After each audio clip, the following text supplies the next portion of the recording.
दोस्तों भारत महाराष्ट्र के पुणे में 50,000 करोड़ रुपए की लागत से 3 न्यू एक्सप्रेसवे क्यों बनाएगा। महाराष्ट्र के पुणे को 3 न्यू एक्सप्रेसवे क्यों मिला, ये एक्सप्रेसवे पुणे के अलावा और कौन कौन से इलाकों को आपस में जोड़ेगा, इसके बारे में जानेंगे। इसके अलावा गाइस जो पुणे मेट्रो लाइन 3 था वो बन करके तैयार हो चुका है, कौन से दिन उसको ओपन किया जाएगा इसके बारे में बात करेंगे। पुणे मेट्रो लाइन 3 के ओपन होने से क्या फायदा होगा और ये 3 एक्सप्रेसवे महाराष्ट्र के और कौन कौन से जिलों को कवर करेंगे, आइए जानते हैं इस छोटे से वीडियो के माध्यम से। पुणे को इतना ज्यादा इंफ्रास्ट्रक्चर प्रोजेक्ट क्यों मिल रहा है। नमस्कार, welcome to all India project मैं विकास।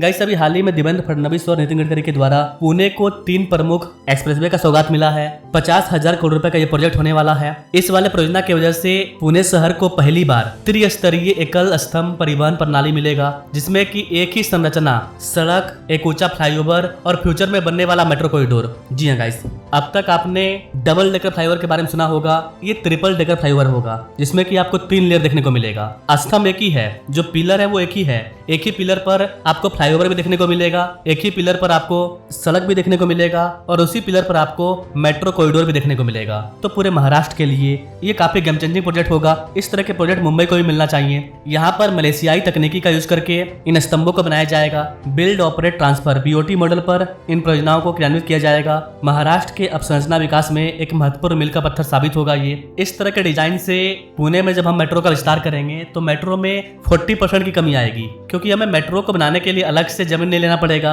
अलग से पिलर नहीं गाड़ना पड़ेगा। उसी पिलर को हम ऊपर उठा करके उसी के ऊपर मेट्रो चला देंगे। तो ये अपने आप में गेम चेंजिंग प्रोजेक्ट होने जा रहा है। इस तरह की चीजें भारत में पहली बार हो रही है, जहां पर हम लोग 3 लेयर के इंफ्रास्ट्रक्चर को तैयार कर रहे हैं। एक होता है कि मेट्रो अंदर से गुजरी हुई है, उसके ऊपर हम डबल डेकर कॉरिडोर को बना रहे हैं, वो अलग हो गया। लेकिन यहाँ पर एक ही पिलर पर 3 लेयर आपको देखने को मिलेगा। बात करते हैं एक एक करके इन हाईवे के बारे में। ये जो इंपॉर्टेंट एक्सप्रेसवे है ये कौन कौन से इलाके को कवर करेंगे। तो इसमें गाइस पहला है आपका हटपसर से लेकर के यावत के बीच में बनने वाला एलिवेटेड कॉरिडोर। इस वाले कॉरिडोर को पहले ही मंजूरी मिल चुकी थी, लेकिन अब तक इस पर काम शुरू नहीं हो पाया था। अब चूंकि पैसा जारी किया जा रहा है तो अब इस पर काम शुरू होगा। करीब 35 किलोमीटर लंबा ये कॉरिडोर होगा। इसके बनने के बाद पुणे से लेकर के सोलापुर के बीच में जो लोग यात्रा करते हैं वहां पर ट्रैफिक जाम में कमी आएगी। ये फुल्ली एलिवेटेड कॉरिडोर होगा, जो कि पूर्वी कॉरिडोर पर पुणे की रोजाना ट्रैफिक जाम की समस्या को खत्म कर देगा। सोलापुर की तरफ से शहर में प्रवेश करने वाला जो यात्री हैं वो वर्षों से हटपसर और लोनी कालभोर के बीच घंटों फंसे रहते थे, लेकिन अब ये सारा प्रॉब्लम सॉल्व हो जाएगा।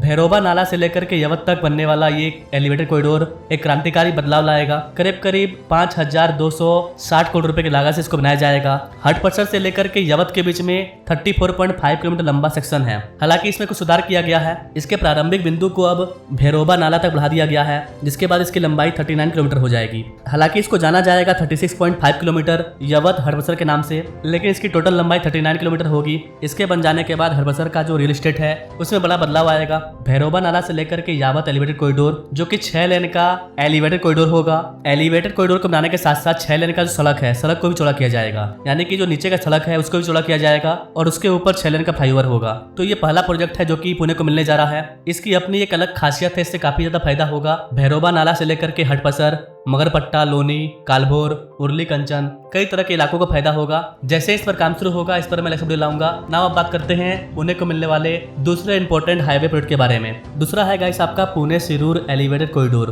बताया जा रहा है कि ये देश के सबसे लंबे एलिवेटेड हाईवे में से एक होने वाला है। इसके बन जाने के बाद आप पुणे से शिरूर मात्र 45 मिनट में जा पाएंगे। इसका बड़ा फायदा अहल्यानगर, मराठवाड़ा इनको होने वाला है। पुणे शिरूर राजमार्ग पर यातायात की समस्या को परमानेंट सॉल्व करने के लिए 35 किलोमीटर लंबे एक नए एलिवेटेड कॉरिडोर को मंजूरी मिला है। ये जितने भी प्रोजेक्ट हैं इनको मंजूरी पहले ही मिला था, लेकिन अब तक इस पर काम शुरू नहीं हुआ था। अब फाइनली इस पर काम शुरू हो रहा है, क्योंकि इसका आधारशिला रख दिया गया है, पैसा जारी कर दिया गया है। जो पुणे शिरूर राजमार्ग है उसको 6 लेन तक चौड़ा किया जाएगा और इसी के साथ साथ यहाँ पर एलिवेटेड कॉरिडोर भी बनाया जाएगा, जिससे कि पुणे से शिरूर आप मात्र 45 मिनट में जा पाएंगे। इसके अलावा जो लोग पुणे से अहल्यानगर, छत्रपति संभाजी नगर जाना चाहते हैं उनको भी फायदा होगा, उनका भी समय बचेगा। रिपोर्ट के अकॉर्डिंग पुणे से लेकर के शिरूर के बीच में 53.4 किलोमीटर लंबा कॉरिडोर बनाया जाएगा, जो कि 6 लेन का एलिवेटेड एक्सप्रेसवे होगा, जो कि वाघोली से शुरू होकर के कोंदपुरी तक जाएगा। इसके बाद यह 6 किलोमीटर का रास्ता जमीन पर तय करेगा। उसके बाद फिर 2 किलोमीटर लंबा एलिवेटेड रास्ता होगा और फिर उसके बाद 2.5 किलोमीटर लंबा रास्ता जमीन पर होगा। इसके बाद 2 किलोमीटर का हिस्सा एलिवेटेड हाईवे होगा। मतलब अलग अलग इलाके के जनसंख्या को देखते हुए ये एलिवेटेड और जमीन पर बनाया जाएगा इसको। इसके लिए हमें करीब 45 to 50 हेक्टेयर की जमीन चाहिए। सिर्फ जमीन के अधिग्रहण में 7,500 करोड़ रुपया खर्च होगा। इस पर बताया जा रहा है कि 8 टोल होंगे होंगे, जिनमें से 6 एलिवेटेड हाईवे पर होगा और 2 जमीन पर होगा।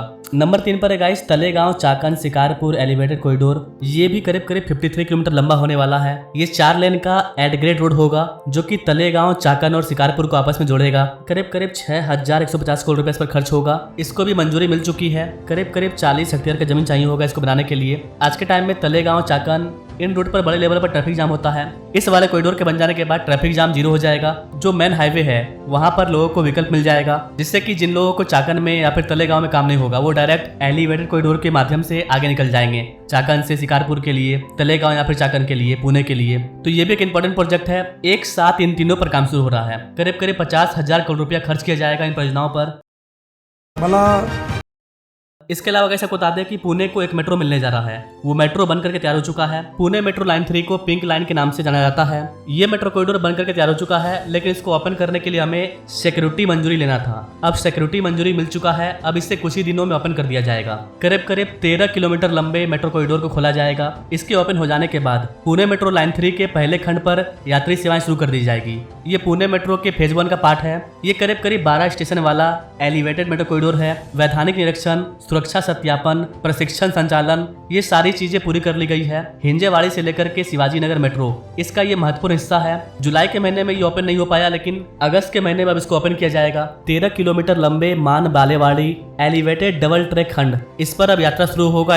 इसकी जो अंतिम मंजूरी है वो मिल चुकी है। इसके ओपन होने से हिंजेवाड़ी IT पार्क क्षेत्र में जो ट्रैफिक जाम होता है वहां पर अब ट्रैफिक जाम नहीं होगा। साथ ही यात्रियों को सार्वजनिक परिवहन के साथ साथ सुरक्षा और तेज यात्रा का अनुभव भी मिलेगा। 15 जुलाई को इसको ओपन किया जाना था, लेकिन सुबारा में कुछ डिले हुआ क्योंकि अंतिम सिक्योरिटी क्लियरेंस नहीं मिला था। अब चूंकि वो मिल चुका है तो इसको अगस्त में ओपन किया जाएगा। तो पुणे के अंदर ट्रैफिक जाम को कम करने के लिए कई सारे नए एक्सप्रेसवे, हाईवे, मेट्रो मिल रहे हैं। इसके अलावा पुणे को एक नया एयरपोर्ट भी मिलने वाला है। अगर आप पुणे की और भी परियोजना के बारे में जानना चाहते हैं तो सिंपली आप पार्ट 2 के लिए कमेंट कीजिएगा। मैं इसके पार्ट 2 में पुणे को मिलने वाले और भी मेगा परियोजनाओं पर वीडियो ला दूंगा। पुणे को बहुत ही लंबा अंडरग्राउंड टनल भी मिलने जा रहा है। तो कमेंट कीजिए। बाकी मिलते हैं अपने लोग नेक्स्ट वीडियो में एक और नई जानकारी के साथ। तब तक के लिए जय हिंद।